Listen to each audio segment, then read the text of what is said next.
Last class में हम लोग डिसीजन मेकिंग के बारे में बात कर रहे थे और हम लोगों ने कवर कर लिया था how to combat the risk and uncertainty involved. देखिए, बिजनेस में जो रिवार्ड मिलता है अनसर्टेनिटी का ही रिवार्ड होता है। जो बिजनेस जितना रिस्की होता है वहां पे प्रॉफिट मार्जिन उतना ज्यादा होता है। अनसर्टेनिटी और रिस्क दोनों जुड़ा हुआ है। तो एक बार हम लोग थोड़ा समझने का कोशिश करेंगे जो अनसर्टेनिटी होता क्या है। देखिए, अभी का जो दौर चल रहा है क्या है, अनसर्टेनिटी ही है। कल क्या होगा किसने देखा। और सारी चीज नॉर्मल, वेव 1 के बाद सारे चीज नॉर्मल हो गए थे और जनवरी में ऐसा महसूस हो रहा था जो कोविड बिल्कुल खत्म हो गया। और जिसने भी नए बिजनेस स्टार्ट किए या स्टार्ट करने के सोचे होंगे या पुनः बिजनेस स्टार्ट मतलब नॉर्मल हो जाएगा, सारे पुनः अनसर्टेनिटी आ गए। अचानक से कोविड वेव आया और इतने केस, तो बिजनेस लॉकडाउन हो गया। तो इस तरह से रिस्क फैक्टर जो है सो बिजनेस में हमेशा लगा रहता है।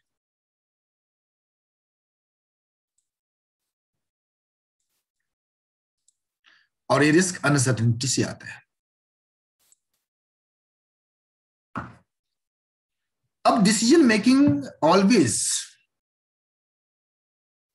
एक कॉम्प्लेक्स एंड डायनेमिक फंक्शन से, कॉम्प्लेक्स और डायनेमिक फंक्शन से, कॉम्प्लेक्स एंड डायनेमिक फंक्शन से यहां से एमसीक्यू निकल के आएगा। हम जिस इन्वायरमेंट में बच्चे में की मैं बात कर रहा हूं, decision making complex and dynamic. Sir क्यों decision making complex and dynamic है? तो हम देखिए, जो भी डिसीजन मेकिंग करते हैं जो प्रेजेंट सिचुएशंस के बेस पे या पास्ट में कुछ ऐसा हुआ था घटना उसके बेस पे, और फ्यूचर को हम प्रेडिक्ट करते हैं। हाँ, और ये जो हमारा देश का इकोनॉमिक इन्वायरमेंट है, अभी अभी का मान लीजिए 2 साल पहले जो इकोनॉमिक इन्वायरमेंट है उसके अंदर में किसी ने बिजनेस का डिसीजन लिया होगा।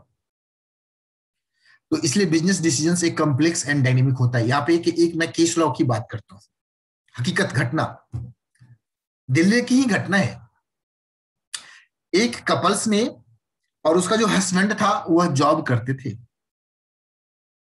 तो अचानक से आया जो भाई जॉब बहुत हो गई, खुद का बिजनेस करने का उन्होंने सोचा और दिल्ली के में एक शोरूम लेके और अच्छे से रेडीमेड गारमेंट्स का स्टार्ट किया shop in the month of February. और एक आप समझ सकते हैं, एक शोरूम है दिल्ली का, तो शोरूम है, बड़े शोरूम है, तो रेंट क्या होगा, 1 लाख रुपए के आसपास होना है। प्लस स्टाफ होंगे 10 20 15 स्टाफ रखेंगे, उसकी सैलरी है तो 2-3 लाख रुपए वो खर्चा हो जाएगा। इलेक्ट्रिसिटी है, और ऑब्वियस सी बात है बैंक की फंडिंग होगी तो बिजनेस का इंटरेस्ट भी होगा, लोन भी होगा, ईएमआई भी होगा। और मार्च महीने में क्या हो गया, लॉकडाउन हो गया और वो सिलसिला एक लंबे समय तक चला। तो अगर 5 लाख मंथली अगर एक्सपेंडिचर रहा होगा तो 5 महीने बाद 25 लाख उसका एक्सपेंड हो चुका, कैपिटल उसका टूट गया और आज उसकी हालात है, सही घटना है, आज उसका ये हालात है जो खाने के लिए भोजन नहीं है। वह लोग रिलेटिव के पैसे, रिलेटिव जब कुछ भी सपोर्ट करते हैं, खिचड़ी खा रहे हैं उनके बच्चे। ये मीडिया रिपोर्टिंग की मैं बात कर रहा हूं। तो रिस्क कितना बड़ा रिस्क है। अचानक से कुछ भी परिवर्तन हो सकता है, कोई भी पॉलिटिकल चेंजेस हो सकता है या वार हो। अभी अभी देखो इजराइल फिलिस्तीन, किसने देखा था ऐसी घटनाएं हो जाएगी।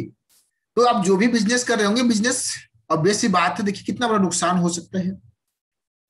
तो डिसीजन मेकिंग जो एक चीज है यह सिंपल नहीं होता है, not simple and straight forward. कुछ भी कहा दे हाँ ना में जवाब, यह डिपेंड करता है मेरे बच्चों इकोनॉमिक इन्वायरमेंट के ऊपर। इकोनॉमिक इन्वायरमेंट खाने का, इन्वायरमेंट में बहुत सारे फैक्टर्स आते हैं। आप लोग बीएसटी में पढ़े होंगे इकोनॉमिक इन्वायरमेंट में कौन से फैक्टर्स आते हैं। कस्टमर्स है, क्रेडिटर्स है, बैंक है, पॉलिटिकल चेंजेस है, गवर्नमेंट डिसीजंस है, बहुत सारी चीजें हैं, इंटरेस्ट रेट है, इन्फ्लेशन है। तो इकोनॉमिक इन्वायरमेंट, जिस इकोनॉमिक इन्वायरमेंट में आप फंक्शंस कर रहे हैं, that is very complex and dynamic. और ये जो प्रॉब्लम होता है गेट्स एग्रावेटेड बिकॉज अगर कोई भी डिसीजन अगर हम ले और हमारे पास इम्परफेक्ट नॉलेज हो या अनसर्टिनिटी हो उस चीजों को, जो चीज भी हम करने जा रहे हैं लाइफ में,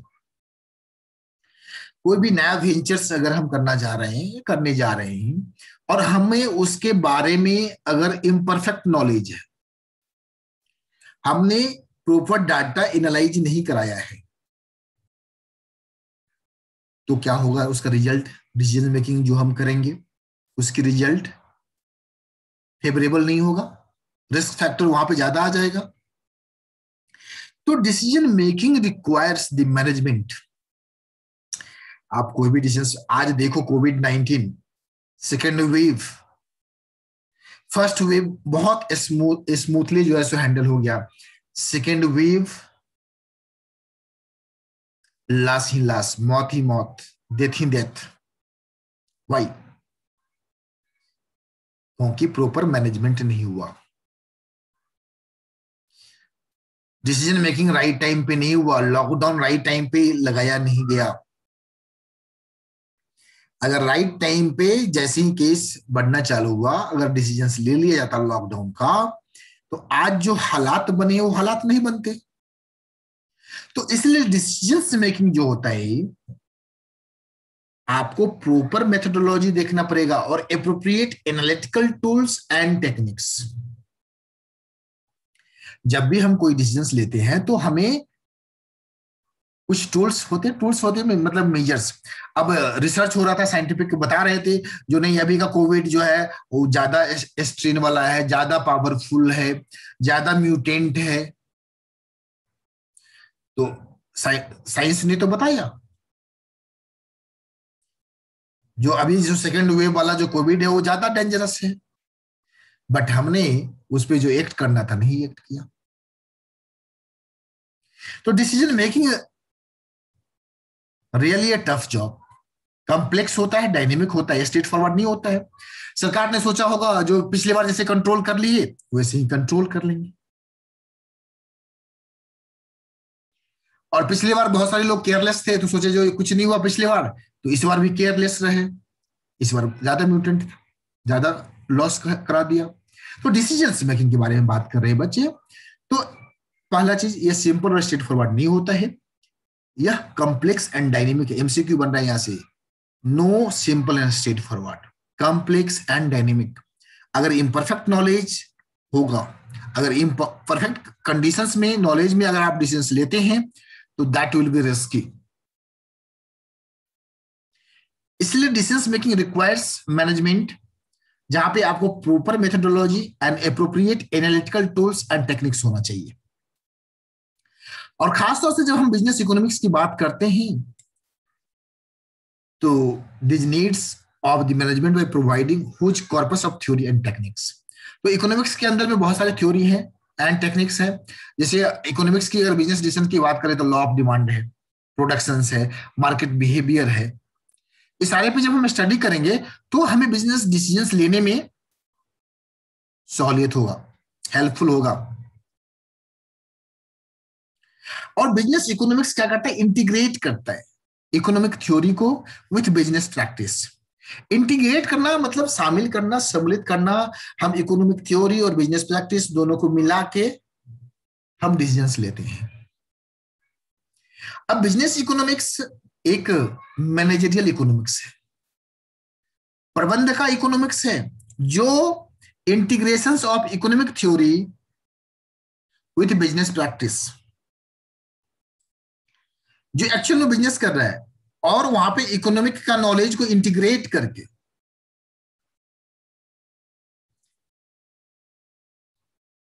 मैनेजरियल डिसीजन मेकिंग किया जाएगा।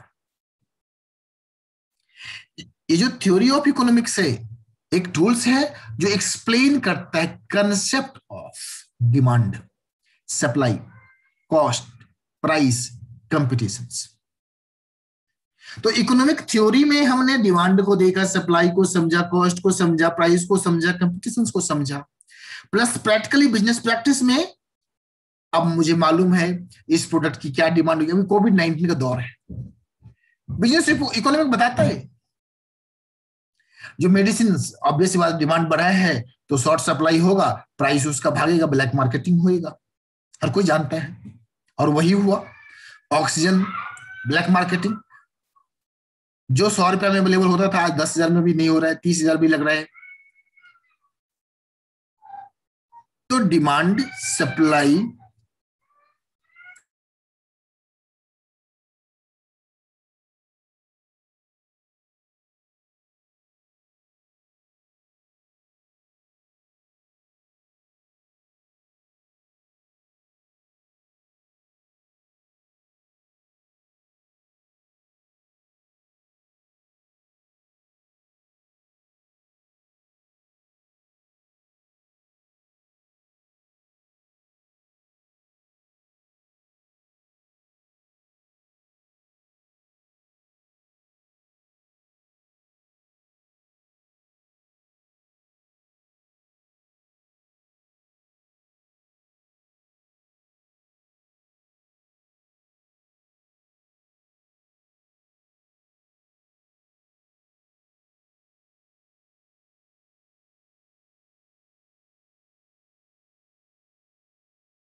तो बच्चे अपनी बात कर रहे थे मैनेजरियल इकोनॉमिक्स के बारे में एंड बिजनेस प्रैक्टिस।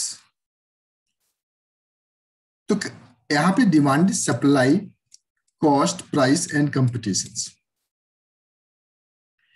तो ये जो लॉ ऑफ डिमांड है या लॉ ऑफ सप्लाई है, प्राइस डिटर्मिनेशंस है या मार्केट में कंपटीशंस है, ये जो बिजनेस इकोनॉमिक्स है, इस टूल्स को हम बिजनेस डिसीजन मेकिंग में अप्लाई करते हैं। और ये बिजनेस इकोनॉमिक्स है comprise of that part of economics जहां पे नॉलेज, लॉजिक, थ्योरी।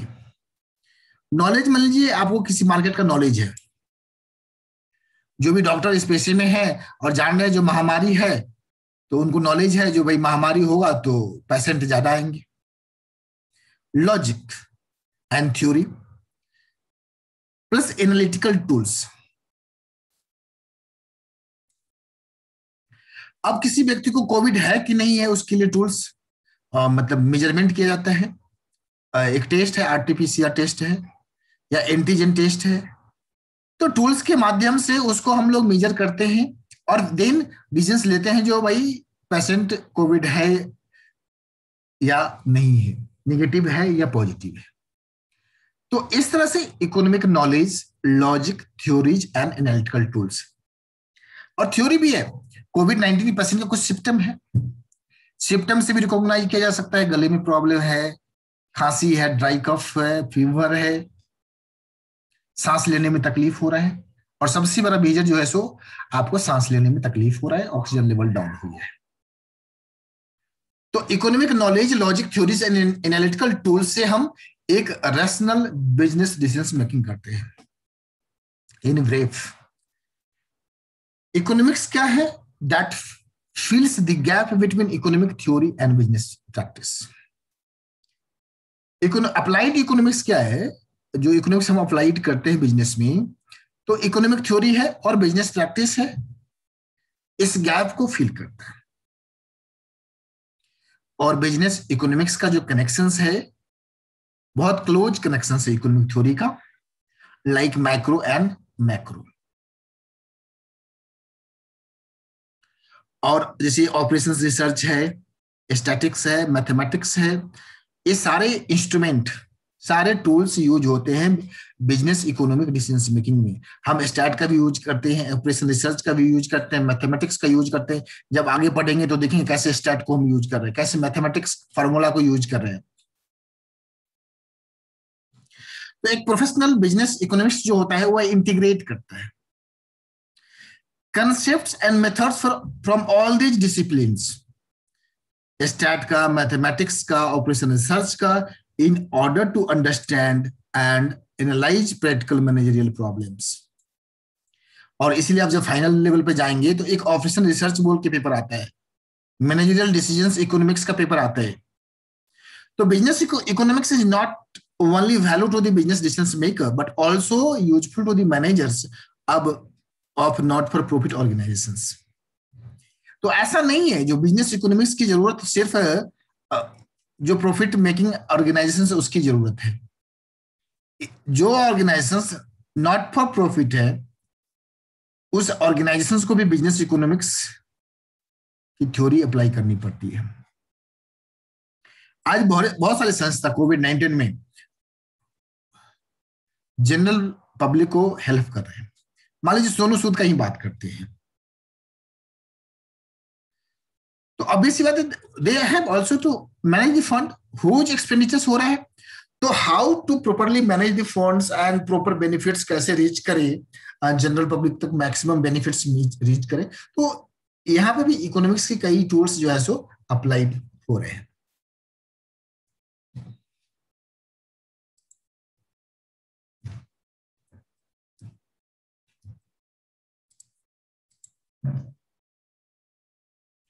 अच्छा, कनेक्ट हो पा रहे हैं ना, कहीं से कंफ्यूजन नहीं हो रहा ना, समझ पा रहे हैं ना आप लोग? Yes sir. ओके, अब बात करते हैं बिजनेस इकोनॉमिक्स की। बिजनेस इकोनॉमिक्स एक इकोनॉमिक एनालिसिस है। एनालिसिस करने का मतलब किसी चीज को हम जब जांच करते हैं डिफरेंट, अब किसी पेशेंट को अगर हम हॉस्पिटल लेके जाते हैं तो डॉक्टर साहब उसको एनालिसिस करते हैं, टेस्ट, बहुत सारे टेस्ट लिख देते हैं, blood test, urine test, x-ray. तो इस तरह से बहुत सारे एनालिसिस, डॉक्टर साहब एनालिसिस करने के लिए बहुत सारे टेस्ट ले लेते हैं। वैसे ही बिजनेस इकोनॉमिक्स में बिजनेस डिसीजंस मेकिंग करने के लिए अपने को इकोनॉमिक एनालिसिस करना पड़ता है to make a business decisions. अब मेडिसिन डॉक्टर साहब क्या लिखेंगे इसके लिए डॉक्टर साहब को टेस्ट कराना होता है। वैसे ही एक बिजनेस इकोनॉमिक्स में क्या बिजनेस डिसीजंस लिया जाए इसके लिए हम इकोनॉमिक एनालिसिस करते हैं। सर इकोनॉमिक एनालिसिस क्या है? तो फर्स्ट ऑफ ऑल बिजनेस के पास जो रिसोर्स अवेलेबल है उसी के बेस पे डिसीजंस लेंगे ना आप। उनकी कैपिटल क्या है, उनकी अभी इंस्टॉल्ड कैपेसिटी क्या है फैक्ट्री की,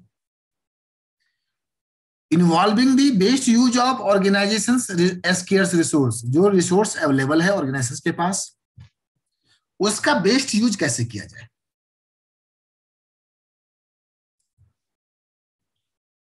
उस बिजनेस इकोनॉमिक एनालिसिस के माध्यम से हम एक चीज को डिटरमाइन करते हैं। जोएल डीन बिजनेस इकोनॉमिक्स को डिफाइन किए हैं in terms of the use of economic analysis in the formation of business policy। Business policy क्या होता है? बिजनेस पॉलिसी हर बिजनेस ऑर्गेनाइजेशंस अपने बिजनेस के लिए एक पॉलिसी फ्रेमवर्क करती है। मींस आने वाले समय में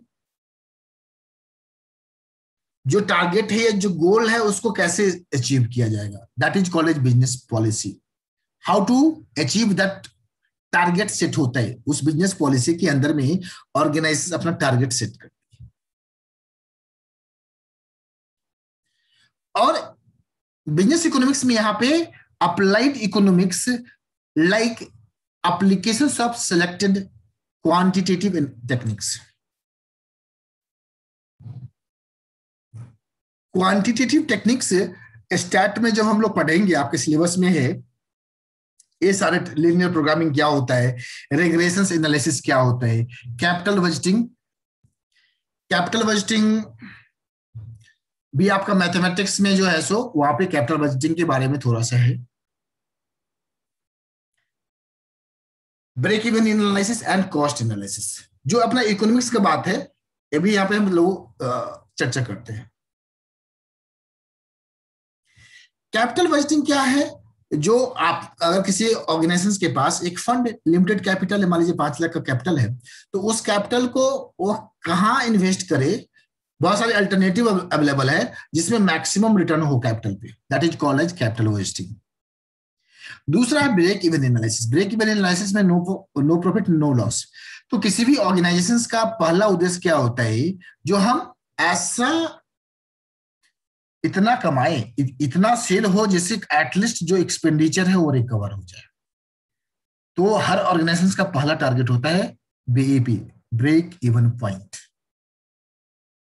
कॉस्ट एनालिसिस, कॉस्ट फैक्टर्स हैं। तो यहां पे बिजनेस इकोनॉमिक्स के अंदर में हम स्टडी करेंगे माइक्रो इकोनॉमिक। और जैसा कि आप जानते हैं, आप लोगों ने कहा भी है, जो सर माइक्रो इकोनॉमिक जो होता है इंडिविजुअल पॉइंट पे बात करते हैं, और माइक्रो का मीनिंग भी होता है सूक्ष्म। जो बिहेवियर ऑफ कंज्यूमर्स, एक इंडिविजुअल कंज्यूमर्स का बिहेवियर क्या होगा, इसके बारे में हम स्टडी करते हैं in a given competitive and non competitive markets. ये बिहेवियर ऑफ कंज्यूमर्स, जब मैं बताता हूं मेरा जो बिहेवियर पैटर्न है, मैं अपने बारे में कुछ शेयर करना चाहता हूं। मैं ग्रीन वेजिटेबल्स बहुत लाइक करता हूं, और मेरे भोजन में ग्रीन वेजिटेबल्स चाहिए, सलाद चाहिए, खीरा चाहिए, करेला चाहिए, पम्पकिन चाहिए, ऑल ग्रीन वेजिटेबल्स। तो अभी भी खाता हूं, और जब सीजन होता है तब भी खाता हूं। मान लीजिए जनवरी का महीना जो होता है ना, दैट टाइम एम्पल अवेलेबल होते हैं। दिसंबर का महीना में ये सब्जियां जो होती है बहुत ही थोड़ा सा रेट कम होता है, तो उस समय में 2 किलो खरीद लेते हैं, 2-2 किलो करके खरीदते हैं। और अभी जो है सो थोड़ा रेट बढ़ा हुआ है तो 1 केजी खरीदते हैं। और जब बहुत ज्यादा रेट, कभी कभी भिंडी का जो है, जैसे मैं भिंडी का खाना पसंद करता हूँ, तो 200 रुपये रेट रहता है कभी कभी। तो ऐसे कंडीशन में 500 ग्राम आदमी खरीदता है। ओनियन, प्याज, प्याज का कंजम्पशन अभी क्या होता है, हर घर में जो है सो अच्छी मात्रा में कंजम्पशन होता है। और हम लोगों ने देखा प्याज का रेट जो है सो जनवरी में 80 रुपये 60 रुपये किलो था। तो उस समय में लोग किलो या 2 किलो के खरीदते हैं, और अभी जो है सो 22 रुपये 25 रुपये 30 रुपये है, तो एक बार में 5 किलो खरीदते हैं। तो this is the behaviour of consumers. तो जब हम माइक्रो इकोनॉमिक्स में हम स्टडी करते हैं बच्चों इंडिविजुअल कंज्यूमर का, एक competitive and non competitive markets में। तो यह जो एक हमने स्टडी किया माइक्रो इकोनॉमिक्स में, यह प्रोवाइड्स करता है मैनेजर्स को बेसिक फ्रेमवर्क फॉर मेकिंग की बिजनेस डिसीजंस। अब हमारी रिक्वायरमेंट, अब हमारा जो रिक्वायरमेंट है, अगर मार्केट में जो मैं 5 किलो लेता था, अगर दाम बढ़ जाएगा तो 1 किलो खरीदूंगा। तो अब जो दुकानदार है, मान लीजिए बड़े बड़े जो आजकल रिटेल शॉप हैं, मोर हो गया, बिग बास्केट हो गया, रिलायंस मार्ट में भी सब्जियां बिकती है। तो ये अगर दाम बढ़ जाएगा तो इनको पता चल गया, जो अब नहीं कंज्यूमर जो 5 किलो खरीदता था, अब 5 किलो नहीं खरीदेगा, 1 किलो ही खरीदेगा। उसके हिसाब से वो स्टोर करेंगे, हरी सब्जियां उस हिसाब से ये स्टोर करेंगे। तो बिहेवियर ऑफ कंज्यूमर्स के हिसाब से बिजनेस डिसीजंस लिया जाता है, और उसी के हिसाब से मेरे बच्चों allocations of firms square resource किया जाता है। एक एग्जांपल बात करें, शेयर करें, प्रैक्टिकल, यहाँ पे बोला भी है हम प्रैक्टिकल को कैसे इकोनॉमिक्स में इंटीग्रेट करें। अभी इंटीग्रेट करना बताते हैं। हमारे कुछ क्लाइंट्स, जब वेव 1 आया, और रियल घटना में शेयर कर रहा हूं, एक क्लाइंट का जो बिजनेस था, कपड़े का भी बिजनेस था, रेडीमेड गारमेंट्स, साड़ी। एक दूसरा यूनिट था जो मिठाई का अच्छा सा शॉप था, स्वीट्स का भी दुकान था, इसके अलावा गोल्ड का भी वो धंधा करता था। लेकिन जब कोविड आया तो देखिए गोल्ड का भी धंधा खत्म हो गया, कपड़े का भी धंधा खत्म हो गया, मिठाई भी लोग बाहर का खरीदना बंद कर दिया। तो अब इनकी तो आदत थी भैया कैश फ्लो एनी टाइम आना चाहिए, बिजनेस ये देखा तीनों, तो इन्होंने एक नया बिजनेस और राशन का दुकान खोल लिया, किराना का दुकान। तो बिजनेस इन्वायरमेंट की वजह से उसने बिजनेस डिसीजंस कर लिया, और अपना जो एलोकेशंस था फर्म का रिसोर्स कहीं और शिफ्ट कर दिया। तो economic decisions as per business environment हम लेते हैं, और जो करंट सिनेरियो क्या है उसके हिसाब से हम अपने बिजनेस की मॉडल को स्विच ओवर भी करते हैं।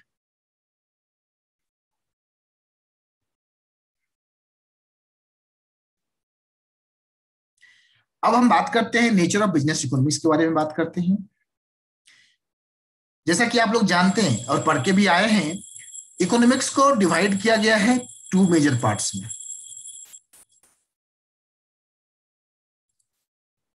माइक्रो और मैक्रो। अभी हम जस्ट बात कर रहे थे माइक्रो का मतलब है individual level, macro as a whole जब हम बात करते हैं पूरे इकोनॉमी की, जब हम बात करेंगे तो मैक्रो बात करेंगे।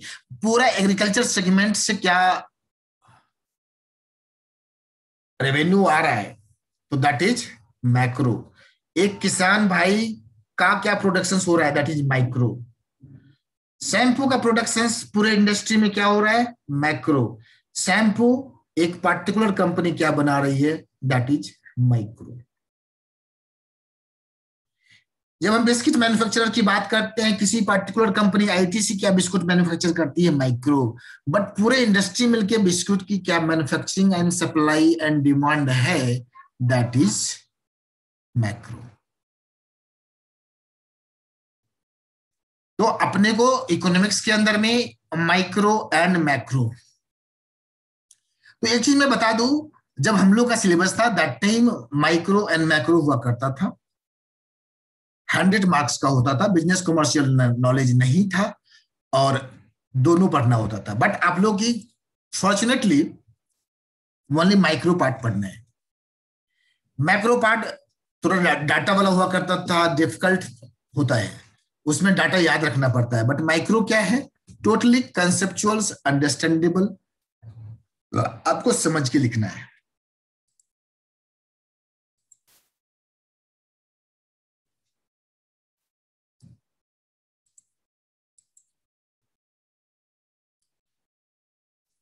माइक्रो इकोनॉमिक्स ऑल्दो मैंने एक्सप्लेन कर दिया है, बट लाइन बाय लाइन थोड़ा सा समझते हैं इसको, क्योंकि एमसीक्यू है। एमसीक्यू में क्वेश्चंस कहां से सेट होगा अपने को पता नहीं होता है, तो फुल कंसेप्ट पे हम लोग फोकस करेंगे। और जैसा कि आप जानते हैं जो बेसिक चीजें होती है उसमें मैं ज्यादा फोकस करता हूँ। अगर बेसिक समझ में आ गया आपको अच्छे से तो आगे आप बिल्कुल संभाल लेंगे। अगर किसी क्लास में मैं फास्ट भी हो गया तो आप पकड़ेंगे, कैच करेंगे, लेकिन अगर बेसिक नहीं समझ में आया तो कैच करने में कठिनाई होगी। माइक्रो इकोनॉमिक्स में हम स्टडी करते हैं किसका, बिहेवियर, डिफरेंट इंडिविजुअल्स, एक एक व्यक्ति को उठा के। मैंने बताया ना कि एग्जाम्पल लिया था ना सब्जी का, मैं अपना बिहेवियर शेयर किया आपको। ऐसे ही माइक्रो इकोनॉमिक्स के अंदर में जो इकोनॉमिस्ट होते हैं वह इंडिविजुअल इंडिविजुअल कंज्यूमर बिहेवियर को स्टडी करते हैं। अगर कोई कंपनी कोई प्रोडक्ट लॉन्च करना चाहती है तो इस कस्टमर को, जो उनका टारगेट कस्टमर होता है या प्रोस्पेक्टिव कस्टमर होता है, इन भविष्य में कस्टमर बनने वाला है, तो उसकी वो स्टडी करते हैं और उनका ओपिनियन लेते हैं। तो different individuals and organisations within an economic system,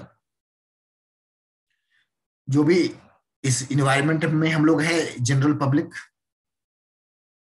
in other words micro economics जो है सो एग्जामिन्स करता है how the individual units, consumer या firms make decisions, how to efficiently allocate their scarce resource.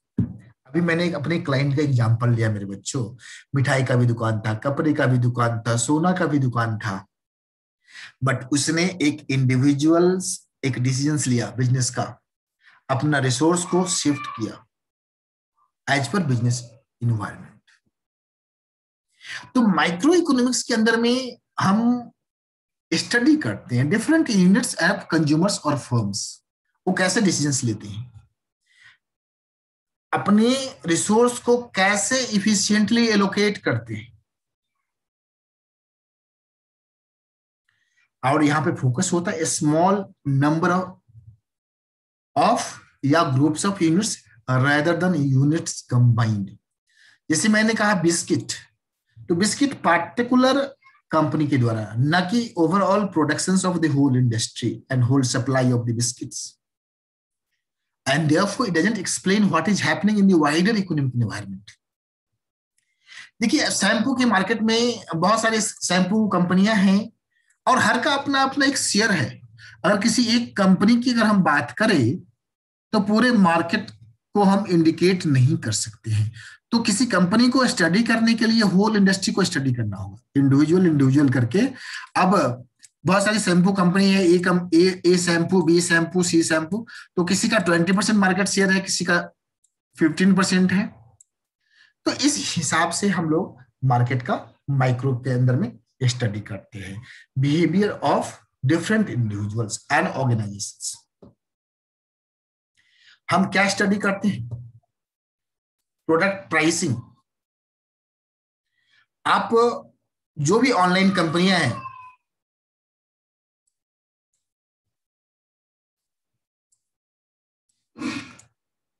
यह चीज देखने को मिलेगा, प्रोडक्ट की प्राइसिंग।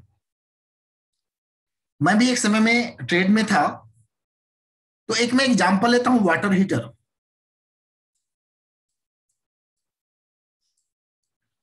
तो बहुत सारी कंपनी की बहुत सारा मॉडल आता है, तो कंपनी करती क्या है, जो कुछ ऐसे मॉडल की प्राइस बहुत ही एकदम मार्जिन लेवल पे रखती है, बिल्कुल उसमें प्रॉफिट नो लॉस पे काम करती है और किसी में ज्यादा कमाती है।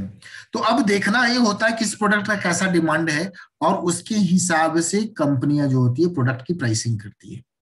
और आप देखेंगे अक्सर ऑफर प्राइस चेंज होता रहता है, ऑनलाइन जो है प्राइसेस किसी प्रोडक्ट का चेंज होता रहता है according to the demand and supply and business environments. अभी मैं बताता हूं एक बहुत ही प्रोडक्ट प्राइसिंग के बारे में।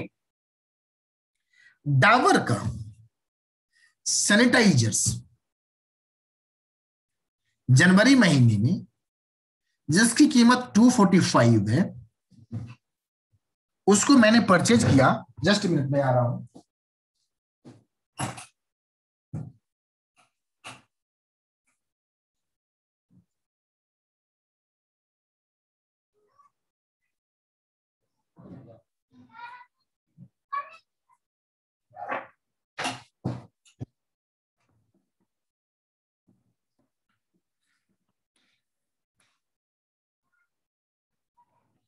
गेट बंद कर, गेट बंद कर।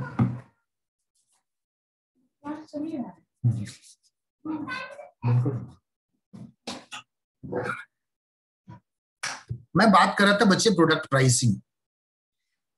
यह 450 ml है और इसका एमआरपी है 225, और जनवरी महीने में बिग बास्केट पे ऑफर था only 35। Both these products have been purchased, और दैट टाइम हमने 3 ऐसा परचेज किया था, 35, 35, 35। तो थिंक ऐसा सर क्यों?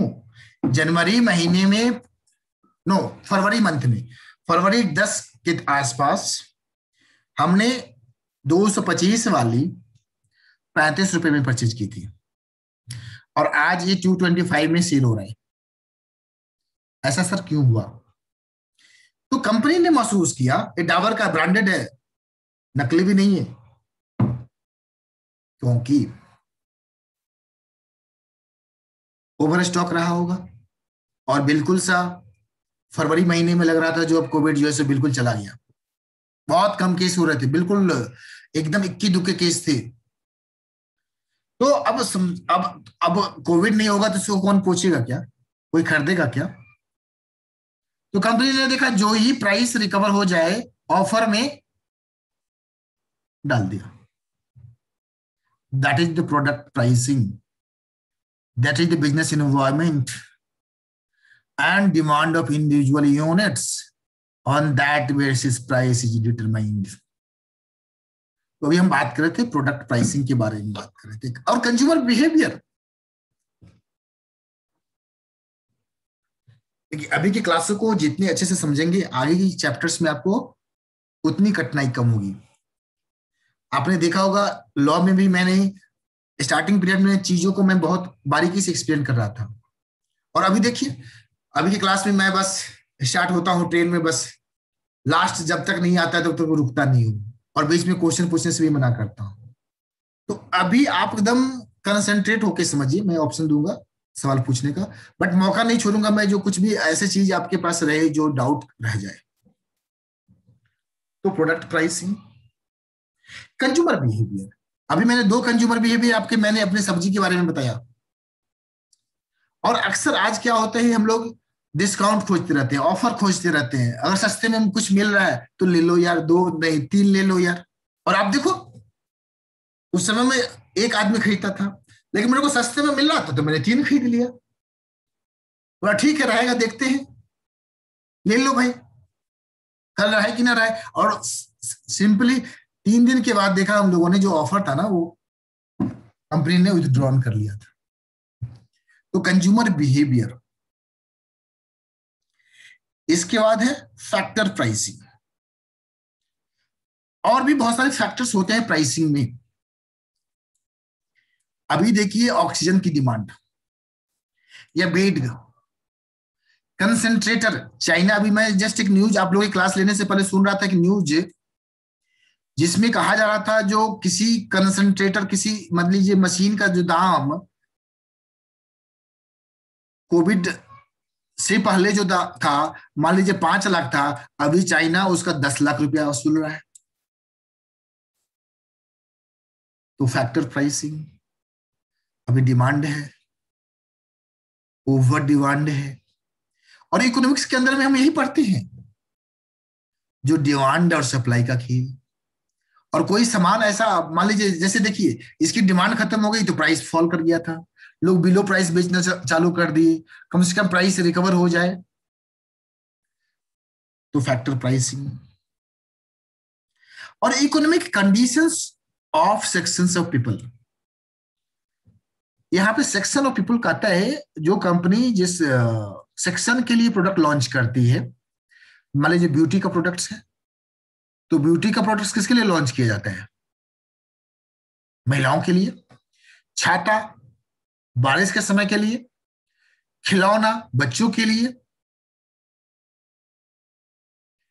तो डिफरेंट सेक्शंस ऑफ पीपल के लिए। और या कॉपी लॉन्च किया जा रहा है या बुक, तो सेक्शंस ऑफ पीपल है। तो जिस सेक्शंस के लिए प्रोडक्ट लॉन्च किया जा रहा है उसकी इकोनॉमिक कंडीशंस के ऊपर भी इकोनॉमिक डिसीजंस मेकिंग डिपेंड करता है। जो कंपनी मान लीजिए ऑडी बना रही है, मर्सिडीज बना रही है, फेरारी बना रही है, तो सेक्शन ऑफ पीपल, तो उसकी प्राइसिंग उसी हिसाब से रखी जाएगी। लेकिन कंपनी कोई साइकिल बना रहा है भाई, तो साइकिल किसके लिए बना रहा है? पुअर सेक्शंस ऑफ सोसाइटी के लिए है। और जो पहला वाला बात किया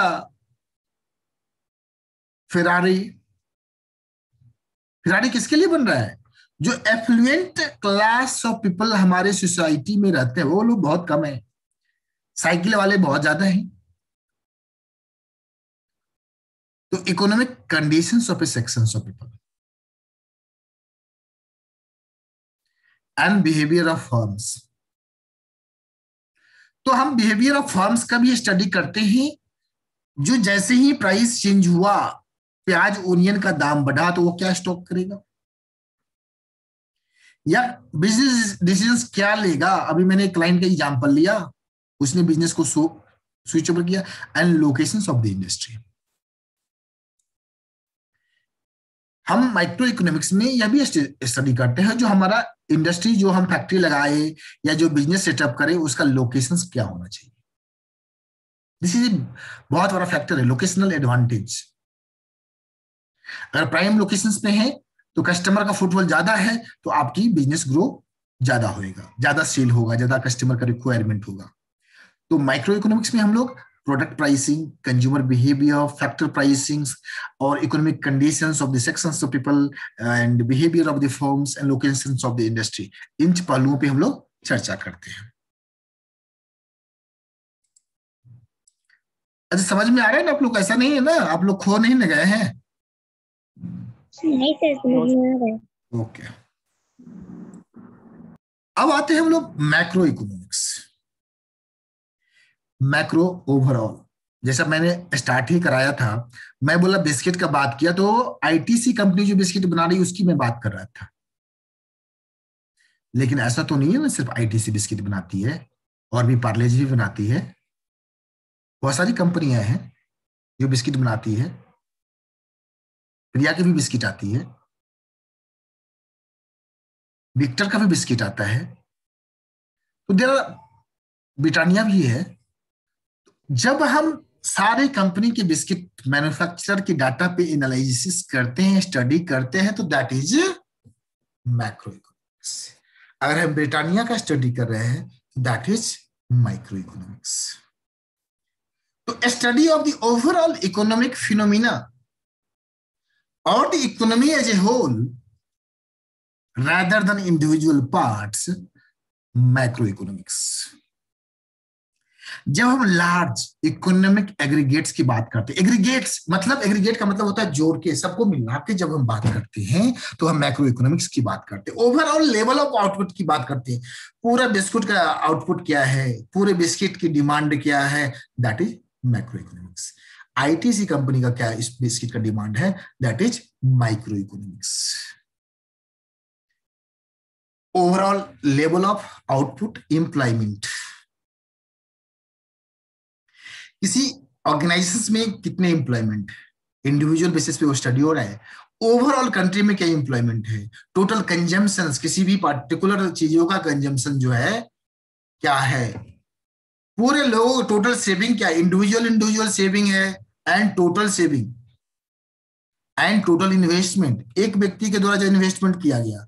एंड अभी मान लीजिए ऑक्सीजन की किल्लतें हुई तो बहुत सारे ने इंडस्ट्री आया कि ऑक्सीजन बनाने के लिए काम करना चालू किया, तो उसके लिए उन्होंने इन्वेस्टमेंट कराया होगा।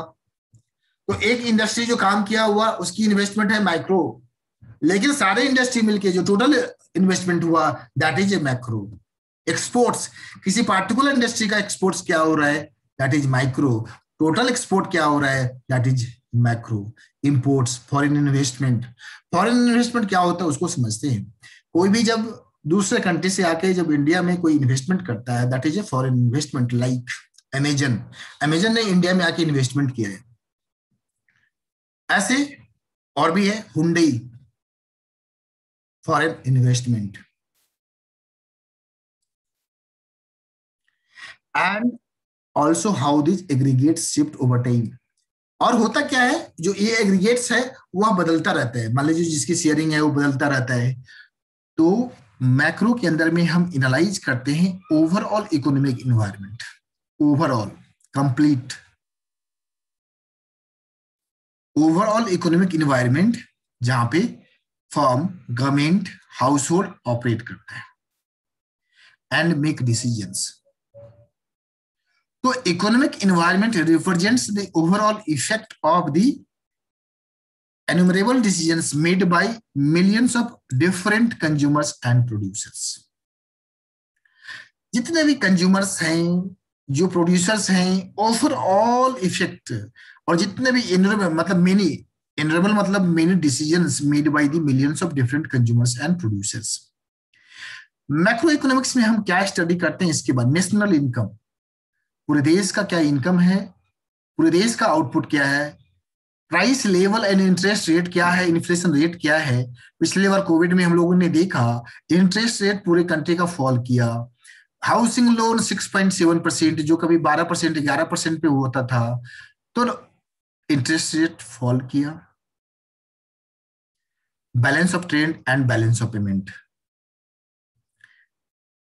अगर आप जानते हैं बच्चों balance of trade and balance of payment तो अच्छी बात है, नहीं तो अभी इस चीज को हम टॉपिक को कवर नहीं करेंगे। नेक्स्ट क्लास में आप कभी हमको याद दिलाएंगे तो balance of trade and balance of payment पे हम बात कर लेंगे। Balance of trade and balance of payment यह इंपोर्ट एक्सपोर्ट से और हमारे देश की जो है सो टोटल पेमेंट सिस्टम से निकल के आता है। एक्सटर्नल वैल्यू ऑफ करेंसी, हमारी करेंसी की क्या वैल्यू है, अभी देखिए हमारी करेंसी की वैल्यू टोटली डिप्रिशिएट कर गया है। आज से 4 साल पहले 60 रुपया 62 रुपया 62 में हम $1 परचेज कर सकते थे। और आज $1 परचेज करने के लिए मेरे बच्चों 73 रुपीज देना पड़ेगा। तो अक्सर बच्चों के माइंड में ये होता है 73 मतलब ज्यादा वैल्यू। रे बच्चा, 73 देना पड़ रहा है, मतलब हमारी करेंसी की वैल्यू क्या हुई, डिप्रिसिएट कर गई। विदेशों से जो सामान को खरीदने के लिए अगर हमें जो 60-62 पे करते, आज हमको 73 पे करना पड़ रहा है। और इस तरह से मल्टीप्लाई कर सकते हैं कितना बड़ा नुकसान। अगर इंडियन करेंसी डिप्रिसिएट करता है तो इकोनॉमिक हमें कितना बड़ा नुकसान हो रहा है। तो इस वैल्यू ऑफ करेंसी भी हम मैक्रो इकोनॉमिक्स में स्टडी करते हैं। लोगों का saving and investment and level of employment and rate of economic growth. Forecasting होता है भैया 5% इकोनॉमिक ग्रोथ होगा, देश का 6% होगा, कोई बोलता है माइनस होगा, कोई बोलता है 0 होगा। And level of employment rate बढ़ा के घटा, ये तो डाटा बताएगी। तो हम मैक्रो इकोनॉमिक्स के अंदर में हम लोग नेशनल बात करते हैं, पूरे कंट्री का बात करते हैं, इंटरेस्ट रेट पूरा ओवरऑल जो चेंज हुआ इनके बारे में हम बात करते हैं।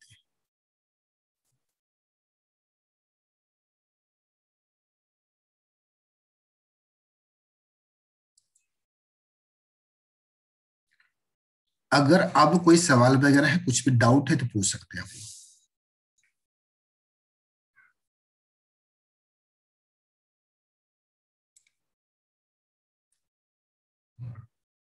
कंटिन्यू करें, डाउट है या नहीं है, हाँ ना में जवाब दीजिए, नहीं तो मैं कंटिन्यू करता हूँ।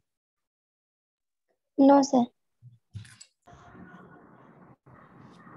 तो यहाँ पे मैक्रो में हम लोग बात कर रहे थे, basically concern with micro economics में क्या होता है, हम बैकग्राउंड ऑफ इकोनॉमिक कंडीशंस का स्टडी करते हैं।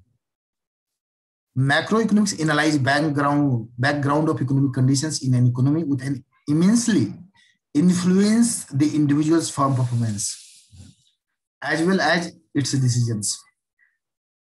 एक एग्जांपल देते हैं, जब कोविड-1 का लहर आया था तो मार्च के आसपास रिलायंस कंपनी का शेयर का दाम 800 रुपया या 900 रुपया था। और जब फेसबुक के साथ और एक और कंपनी के साथ टाई अप हुआ तो अचानक से इसका ग्रोथ जो है सो कॉन्फिडेंस लेवल भागा और इसकी दाम, शेयर का प्राइस जो है सो 15-20 दिन होते होते 1900 रुपया हो गया या 2000 रुपया हो गया, 2200 हो गया, 2700 हो गया। तो ये क्या था, यह इन्फ्लुएंस करता है डिसीजंस को। ऐसे ही एयरटेल कंपनी तो लोगों ने देखा भैया आप सब कोई घर में रह के काम करेगा, वर्क फ्रॉम होम होगा, तो सारा चीज इंटरनेट पे बेस करेगा और इंटरनेट कंपनी की प्रोवाइडर की डिमांड बढ़ जाएगी, उसकी रेवेन्यू, और सारे जितने भी इंटरनेट सर्विस प्रोवाइडर कंपनियां थे उसके प्राइस, शेयर के दाम बढ़ने लगे। ऐसे ही फिर हुआ फार्मा, देखा भाई कोविड में भैया मेडिसिन की बहुत अर्जेंसी होगी, तो जितने भी मेडिसिन बनाने की कंपनी थी, डॉक्टर रेड्डी हो गया, लिपिन हो गया, सन फार्मा हो गया, अपोलो हॉस्पिटल हो गया, तो ऐसे कंपनी के शेयर के प्राइस भागना चालू किया और भागते भागते इतना भागा, अभी भी भाग रहा है, बढ़ ही रहा है। ये क्या है, इन्फ्लुएंस कर रहा है इंडिविजुअल्स फर्म परफॉर्मेंस को, इस बात पे डिपेंड कर रहा है जो भैया वहां पे डिमांड है इसका।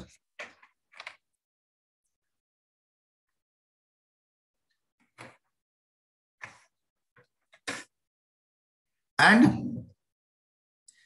Conditions of inflation and interest rate. किसी भी कंट्री का इन्फ्लेशन और इंटरेस्ट रेट बहुत बड़ा फैक्टर होता है। देखिए, जब मैंने देखा जो भाई अभी इंटरेस्ट रेट 7% हो गया है, तो मैंने भी सोचा चलो this is the right time to take a loan and buy the house. Although ये 7% हमेशा नहीं रहने वाला, 2-3 साल जब सब कुछ हालात सुधरेंगे तो रेट ऑफ इंटरेस्ट बढ़ेगा, बट इससे नीचे नहीं जाने वाला है। तो चलो जितना बेनिफिट्स हो जाए बेनिफिट्स ले लो। तो इंटरेस्ट रेट भी बहुत बड़ा फैक्टर होता है बिजनेस डिसीजंस लेने के लिए।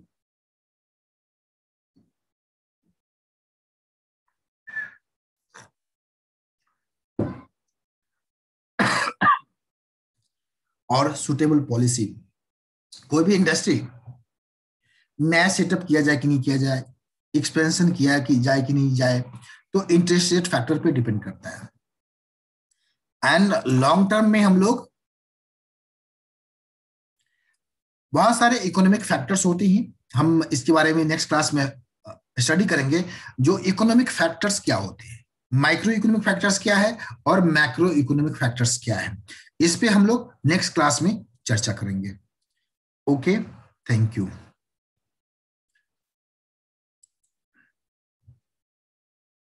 कल हम लोग मिलेंगे।